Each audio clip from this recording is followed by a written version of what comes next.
Considera que X mayúscula es una variable estadística asociada a una cierta población de la que se toma una muestra.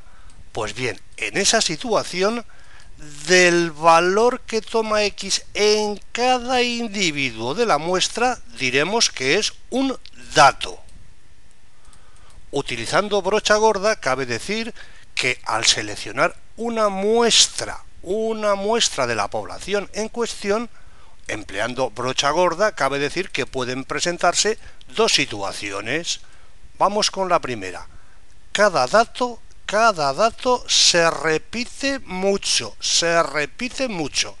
En ese caso, contaremos el número de veces que se ha observado cada dato.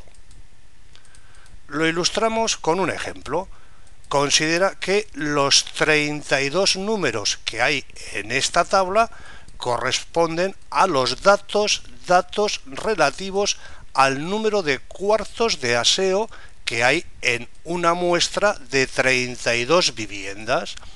La primera vivienda tiene un aseo, la segunda vivienda 2 aseos, la tercera vivienda 2 aseos, la cuarta un aseo, la quinta un aseo, así sucesivamente hasta la 32ª vivienda que tiene un aseo. Este número es un dato, este número es un dato, este número es un dato, y así con los 32 números que tenemos en la tabla.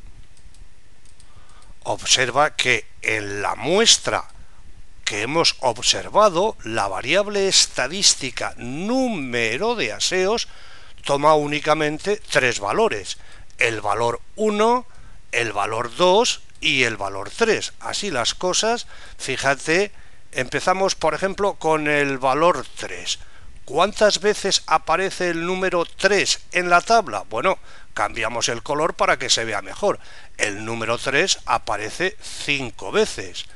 Fíjate ahora, el número 2, ¿cuántas veces aparece en la tabla? Pues ponemos los doses de color azul para distinguirlos mejor. Si te molestas en contarlos, verás que el número 2 aparece 12 veces. Hay 12 viviendas que tienen 2 aseos. Por fin, el número 1 aparece en la tabla 15 veces. Hay 15 viviendas, de las 32 viviendas hay 15 viviendas que únicamente tienen un aseo. Observa que en esta columna hemos ubicado los valores que toma la variable número de aseos en la muestra, valores ordenados de modo creciente. Primero hemos escrito el 1, luego el 2, luego el 3. En cualquier caso, ya sabes, si cada dato se repite mucho, contamos el número de veces que se observa en la muestra cada dato.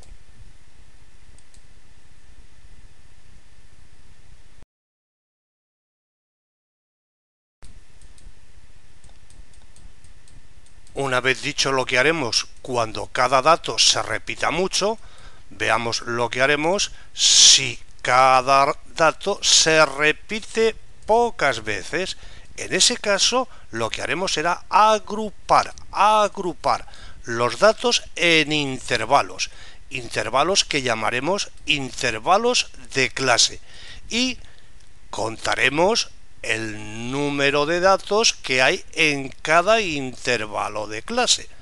Lo ilustramos con un ejemplo. Considera que los 24 números que hay en esta tablita corresponden a los datos relativos a la estatura expresada en centímetros en una muestra de 24 estudiantes de bachillerato. Este es el dato correspondiente a la altura del primer estudiante, dato correspondiente a la altura del segundo estudiante, y así sucesivamente, dato correspondiente a la altura del 24º estudiante de los que forman la muestra. Evidentemente, en este caso los datos se repiten pocas veces, cada dato se repite pocas veces y así vamos a agrupar la información, fíjate, relativa a los datos en intervalos de clase. Por ejemplo, elegimos 3 intervalos: alturas mayores que 160 centímetros y menores o iguales que 170 centímetros. Primer intervalo de clase. Segundo intervalo de clase: alturas mayores que 170 y menores o iguales que 180 centímetros.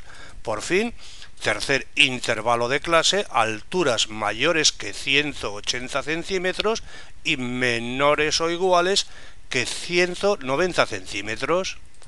Una vez establecidos los intervalos de clase, contamos el número de datos que hay en cada intervalo.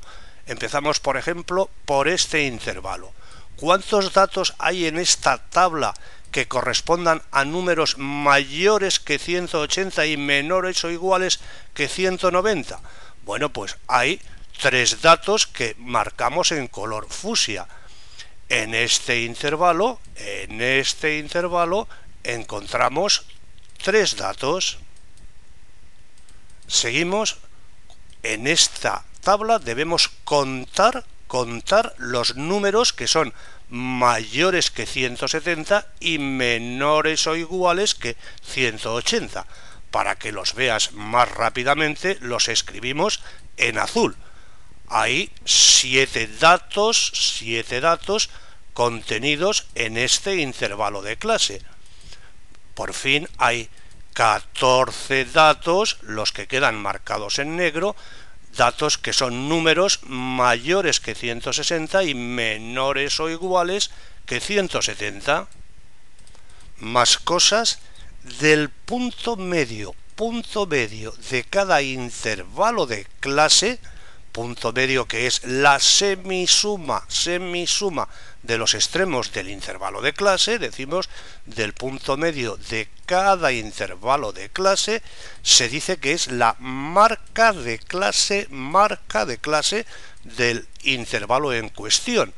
La marca de clase de cada intervalo de clase será el número que representará a su correspondiente intervalo de clase cuando más adelante hagamos ciertas cosas de las que ahora no hablamos. En nuestro caso, fíjate, las marcas de clase de nuestros 3 intervalos de clase son, fíjate, la marca de clase de este intervalo de clase es el punto medio de este intervalo, la semisuma de 160 y 170, que es 165. La marca de clase de este intervalo evidentemente es 175 y la marca de clase del tercer intervalo de clase es 185.